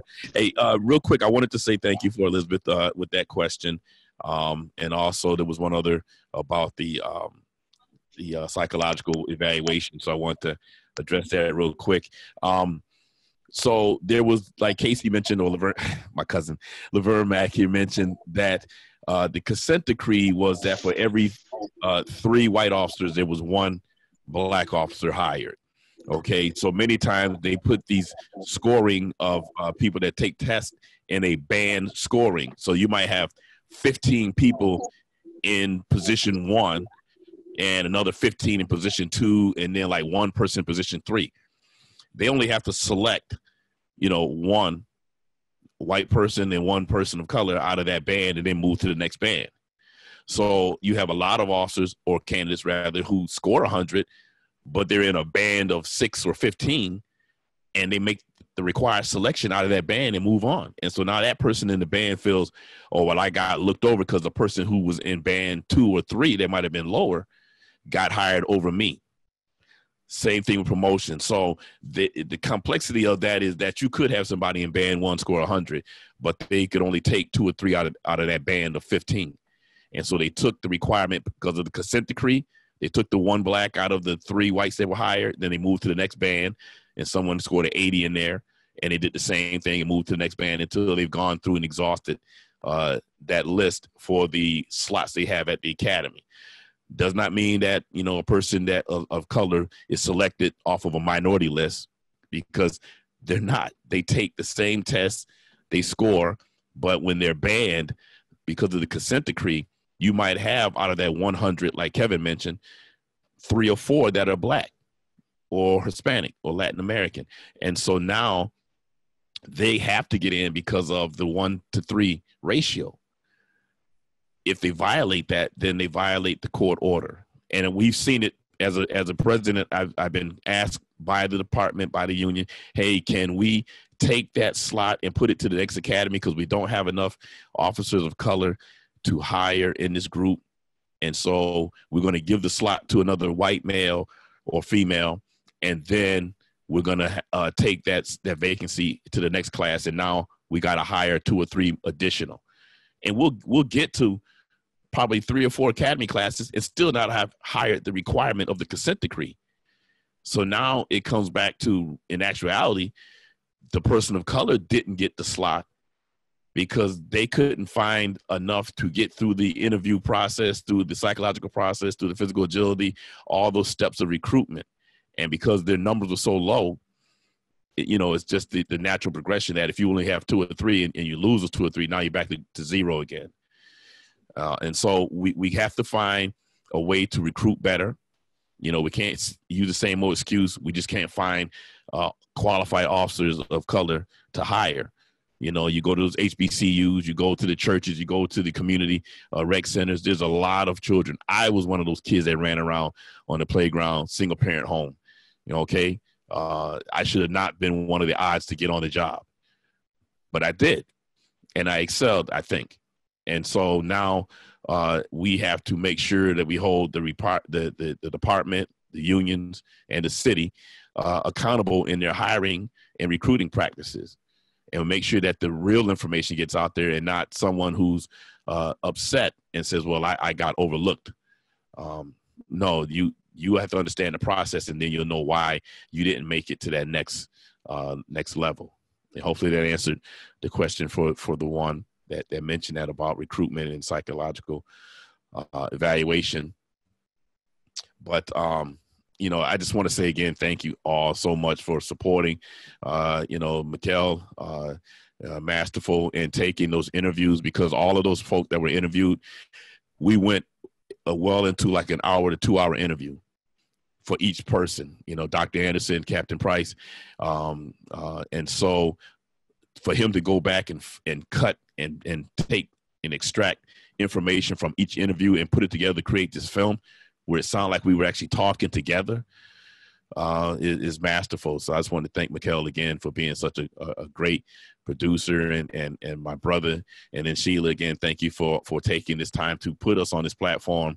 And Esty, my Coast Guard brother in Syracuse, I thank you for being here. You and your wife always support.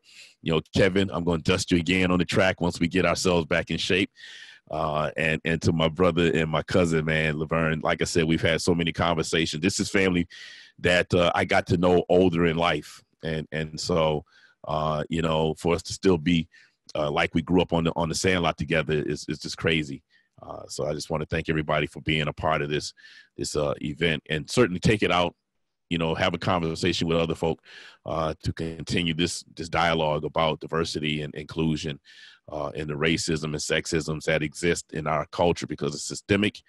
It reaches across all facets. It's woven into the fabric of our country. So that's why every day as a Black man, waking up, James Baldwin said that we're in a constant state of rage if we're conscientious, because when we see the injustice that have taken place, like George Floyd being killed in front of us, that 8 minutes and 46 seconds, if it don't disturb you, you don't have a heart or a soul. And so, I'm glad that we're able to get something positive out of that. Certainly this film is just one of many things that have been, sparked to make change. And so let's continue the dialogue from here, I guess. Thank you, Marvin. And that was a good answer to Anna's question, that looking back now through the film, through the current lens that we have today for current events, what comes up for you? And knowing when you watched it today and seeing what it was like 5 years ago, and what's happening today, do you have any observations or opinions that you would like to share with us? And I think, Marvin, you just answered that very well without knowing that was the question. Would anybody else like to give an answer to that? Hang on, Esteban. I gotta unmute you. Okay.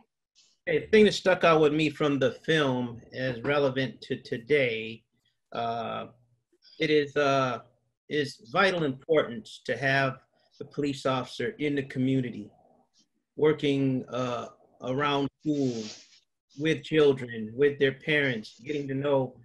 I think when we got away from that, it's now where we're having a lot of indifference. We're having a lot of misunderstanding between the community and the police, because the community doesn't know the police officer and the police officer doesn't know the community. So the more you segregate people, away from people, the more problems you're going to have, the more misunderstandings you're going to have, and the more reluctance for someone to try to understand someone's problem. So when I was a young officer, I started out as a beat cop. And I believe walking the beat, you knew everybody, everything that's going on. You knew everybody by name, first name, last name, who their kids were, who their grandparents were, everything about them. And they knew everything about you. They knew that you were the right person to go to the problem. They knew they could have their kids go to you if they had a problem. But you're not seeing that today because the powers that be are more interested in productivity, putting people in police cars, going answering calls, and not really getting to know anybody. So when you take, as far as people thinking that community policing is just a concept, it's not. It's a reality. You have to have it. You can't take it away because once you do, how do you know the community? How do you know who you're talking to? How do you know what decisions to make or what advice to give? So I think relevant to the film, you know, getting out there, talking with people, knowing people, letting them get to know you, that speaks volumes, and it makes for an easier and more cooperative career as a law enforcement official. And it will also be more attractive to a young person coming in if they know that they can be revered by the community in that way once again. I think we need to get back to that. Thanks. I also started off as a beat cop. And when he said that, it just reminded me of an old story when I first started walking the beat, that I passed a lady and her child, a Black woman and her child. And like I said, this was in the 70s. I said, hi, hello, you know, real polite. And the little boy looked at his mother and said, Mama, he can talk. And, you know, at the time it was funny, but, you know, when you look back on it, it just showed the relationship that the police had with the community, that this young man had no idea that police officers were real human beings. And, you know, it's just a story that came to mind. Kevin, did you have anything to add? Thank you, LaVern. I'd say the same as LaVern. I mean, he hit the nail on the head. You know, when I was working in an area that had community housing, I would go in and talk to families, talk to dads, you know, talk to the drug dealers. Hey, you know, what are you doing? Why are you doing it? And try to steer them away from what they were doing. And it was about 2 years ago. And so this was in the early 90s. So 2 years ago, I get this phone call from this guy saying, hey, I've been looking for you. I moved from housing. I bought a house and I have to thank you. I'm like, thank me for what? And he said, you know, the talks we used to have really got to me and it changed my life. And that hit me right in the heart because I'm like, you know, this is a guy I didn't think would turn around and he did. And there's value to community policing. So it's there. Awesome. Yeah. Yeah, I started out as a beat cop before I got promoted. Like I said, I'll give a story. So I had this young man who had a whole bunch of traffic tickets. He had no license. And so every morning I would go to his house, knock on the door. He stayed with his grandmother. And I would say, hey, you know, so-and-so, I'm here, police, you know, got this warrant for you for some license, you know, for tickets. You know, you need to take care of these. They're not going to go away. So I went to his door probably about 3 weeks in a row, you know, just every day. Finally, he came to the door, you know, and I had left a note on the warrant saying, I'm not going to arrest you, but we got to work on this because this warrant is not going to go away. Eventually, you're going to be somewhere in the street. You're going to get stopped, and now you're going to have to go to jail. So the next day I come back, and he comes to the door. He said, I got the note on there. He says, what are you going to do? I said, I'm going to come back the next day to pick you up at this time to take you down to the DMV. You better have this amount of money so that you can pay these tickets and reapply for your license. Long story short, we went down, we took care of it that day, came back. That young man was able to go to work, because that's what he was doing. He was driving, going to work to help take care of his grandmother. Fast forward a few years later, I'm working a concert in Rochester, and I was part of the dignitary with the artists. Who do I see standing with the security jacket, commanding other security in the place? This young man. And he comes up in front of everybody and says, "This man saved my life. He took me out. He got he got me to go get my license taken care of. He drove me down and back in the police car. He didn't lock me up. And because of that, I got my security license. I have my own security firm. And now I tell everybody about what you did for me." So we talk about community policing working. That's a classic example. I had not even remembered this guy's face when he told that story. And he told it to everybody standing there. And it was life-changing for me because it showed me that I am making a difference. And so from that day forward, I knew that there are probably countless other stories out there that I may or may not ever hear about where I changed somebody's life for the better. And so it has to be that type of reward that these officers go out there looking for every day, rather than going out there and being the warrior and saving the world from itself, because respect and love and empathy is what's going to save the world, not policing our way out of poverty, undereducation, unemployment. Those things we have to fix in order to make sure that people don't result to delinquency. You know, it's been documented. Socialization, we know this. People will drift in and out of delinquency if they don't have a way to survive. And so we got to put the resources in those places to help them, so that will in long term help the police, because we can't be the fire extinguisher for everything in society. You know, you can't call us at 911 and expect us to fix social issues, mental health issues. We can't fix those things. And arresting people, as you can see, it don't work. You know, it puts us in a bad light. It puts us in a bad decision-making position. And what happens is ultimately that clash of culture. And what we think it is the abuse, the police being abusive. And it's not. It's a matter of, if we handle some of those social issues, we can find the police won't be put into these other compromising positions. You know, and that again goes with education about racism, so that you don't have a young kid telling the mommy, "Oh, look, you can talk," you know, because that was twofold. I don't know if y'all got that understanding out of what Casey said.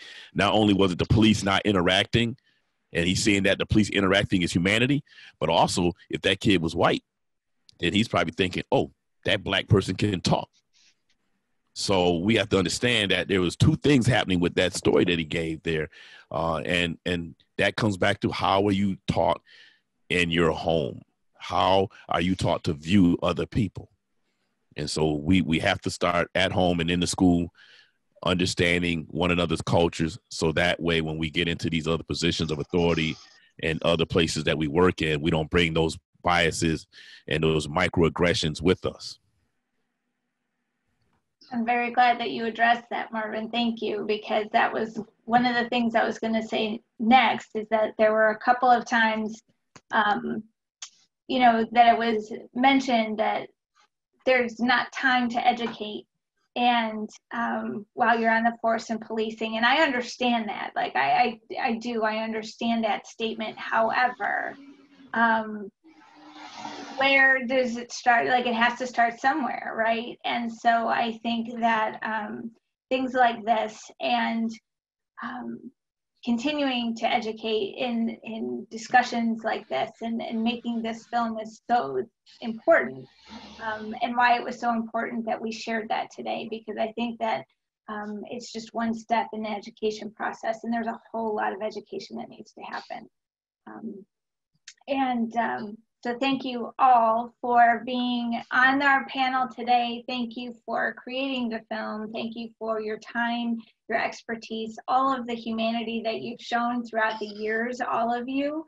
And just, I appreciate the fact that we got to share today all of your perspectives, and thank you for being here. Thank you all that attended today. Those of you that are going to be watching this as a recording, thank you so much for listening in and tuning in.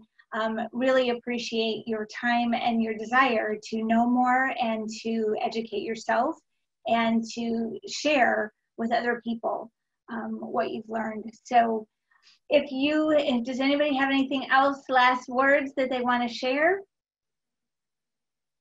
I just want to say thank you for having me as part of this. This was awesome. To be able Yep. Thanks a lot. With all the officers here and directors and yourself, Sheila. Very, very great opportunity.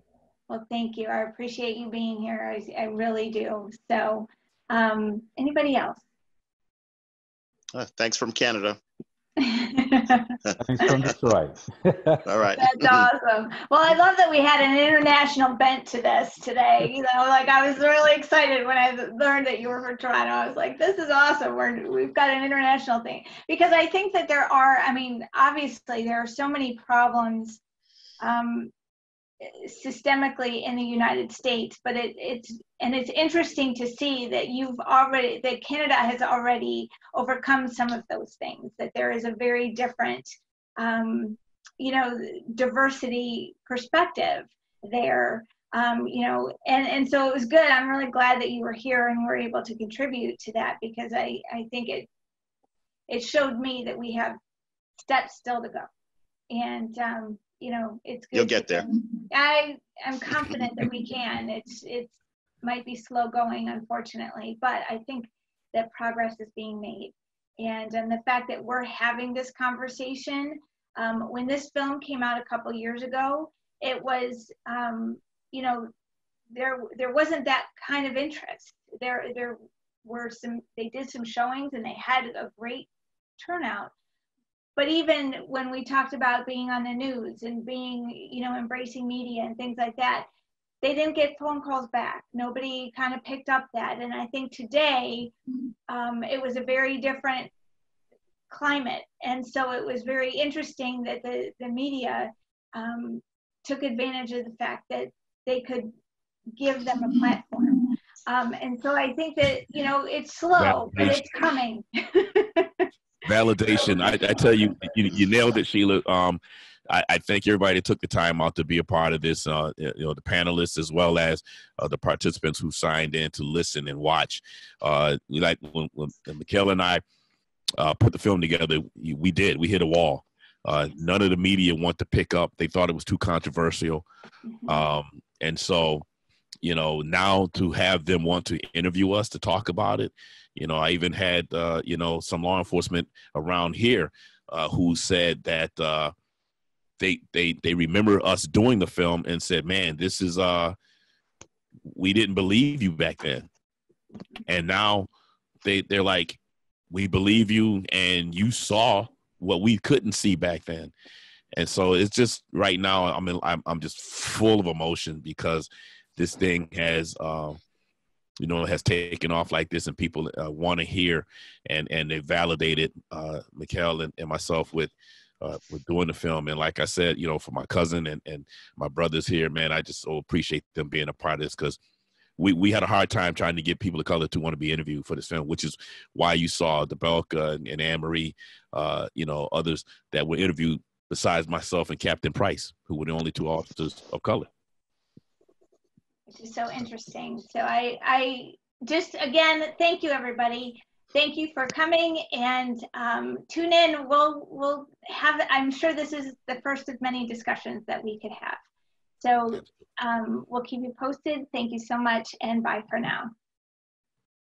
Long. Take care. Yes.